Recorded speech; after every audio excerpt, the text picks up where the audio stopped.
Hey guys, tonight Marine here with another MOS profile. Today doing 7051 Aircraft Rescue and Firefighting Specialist. These guys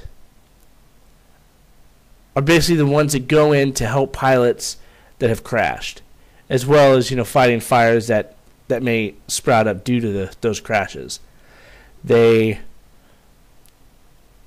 a tough job. And granted, there's not a whole ton of aircraft crashes, hopefully, but during wartime, I can imagine that these guys will be pretty busy. If they send them in country and planes get shot down, that they will do what they can to get these guys there, because they're just professionals and they're very good at what they do. You will have to know a lot of basic first aid, because obviously a plane crash is a relatively damaging experience physically, and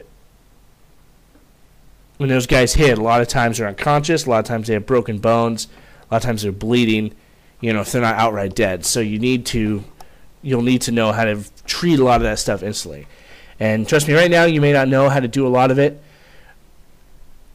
because you simply have never gone through the training, but a lot of it's really not too bad. CPR is incredibly easy.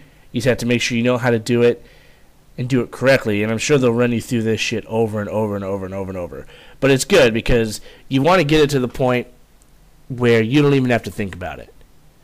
Where it's just something that happens. You see this person's not breathing, boom, CPR. You can do it correctly every time.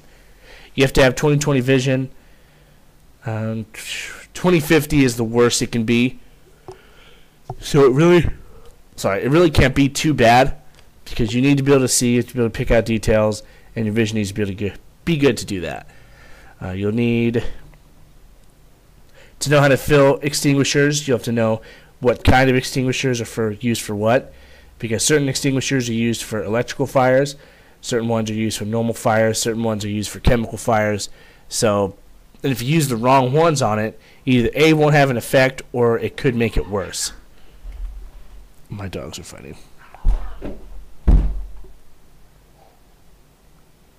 I'm going to bring my pug inside, my boxer. After this, my boxer is fucking mean to him. So CPR, broken bones aren't really difficult either. At your level, you just have to know. Generally, you're not going to set them, although they may have you, depending on how bad it is. But your goal is to prevent it from getting worse. So if the bone hasn't punctured the skin, then fucking dogs. Then you need to be able to make sure that it doesn't happen while you guys move this pilot or his passengers, because there we go. Maybe scare them into not being dicks. You have to be able to move them without increasing their injuries, without making it worse. So they'll teach you how to do that, but it's really not too bad, and you will practice it over and over and over. Trust me on that. Trust me on that one. You'll have to know all about the protective clothing that firefighters wear, your SCBA, which is your self-contained breathing apparatus. So if you get into an area where you don't want to breathe the air in, you'll have to know how to use that stuff. You will know how to do basic dispatcher stuff, sending people out on calls. There's a whole bunch of stuff. I mean, the list here is just ridiculous, but generally you're going to be rescuing pilots is your main goal in life. So if a pilot goes down somewhere, it's your job to get to him and help him. So that's it, yeah. All right, guys, if you have any questions or concerns, hit me up, and I'll see you later. Semper Fi.